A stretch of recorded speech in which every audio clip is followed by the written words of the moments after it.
വയനാട്ടിൽ കരടി വീണ്ടും ജനവാസ മേഖലയിൽ. സുൽത്താൻ ബത്തേരി കോടതി വളപ്പിലാണ് കരടിയെ കണ്ടത്. ബത്തേരിക്കടുത്ത് കോളിയാടിയിലെ കടയിലെ CCTVയിലും കരടിയുടെ ദൃശ്യങ്ങൾ പതിഞ്ഞിട്ടുണ്ട്. കഴിഞ്ഞ ദിവസം കാട്ടിൽ കയറ്റിവിട്ട കരടി തന്നെയാണ് ഇതെന്നാണ് വനംവകുപ്പിന്റെ നിഗമനം.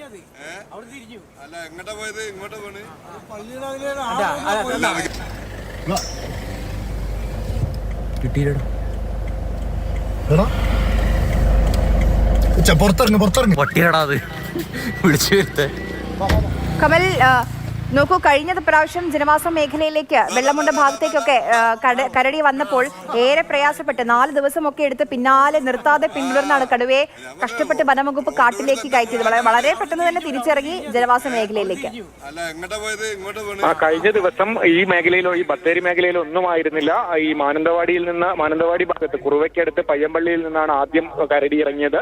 അത് ജനവാസ മേഖലയിലൂടെയൊക്കെ സഞ്ചരിച്ച് പനമരം ടൗണിനടുത്തുകൂടെ സഞ്ചരിച്ചാണ് നെയ്ക്കുപ്പ വനമേഖലയിൽ കരടിയെ കയറ്റിവിട്ടത്. പക്ഷേ അത് കഴിഞ്ഞ് കരടി വീണ്ടും ഇറങ്ങിയെന്നാണ് വനംവകുപ്പ് അനുമാനിക്കുന്നത്. അതേ കരടിയാണ് ഇതെന്ന് തന്നെയാണ് നിഗമനം.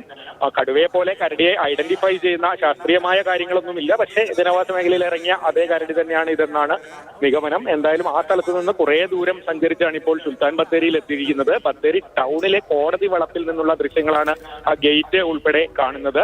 അവിടെ നിന്ന് കുറച്ചകലെ, ടൗണിൽ നിന്ന് ഏതാണ്ട് 3-4 കിലോമീറ്റർ മാറിയാണ് ഈ കോളിയാടി എന്ന സ്ഥലം. അവിടുത്തെ CCTV ദൃശ്യവും പുറത്തു വന്നിട്ടുണ്ട്.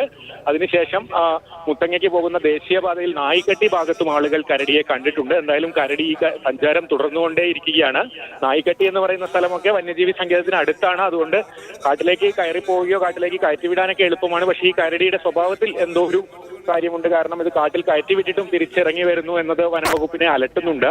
ഏതെങ്കിലും അയൽ സംസ്ഥാനത്ത് നിന്നൊക്കെ നാട്ടിലിറങ്ങുന്ന കരടിയെ അവിടുത്തെ വനംവകുപ്പ് പിടികൂടി തുറന്നുവിടുകയോ മറ്റോ ചെയ്തിട്ടുണ്ടോ എന്നൊക്കെ കേരള വനംവകുപ്പ് അന്വേഷിക്കുന്നുണ്ട്. കാരണം കാട്ടിൽ കയറ്റിവിട്ടിട്ടും ഈ കരടി പുറത്തേക്ക് തന്നെ വരികയാണ് എന്നതാണ് ഇപ്പോൾ കണ്ടിരിക്കുന്നത്.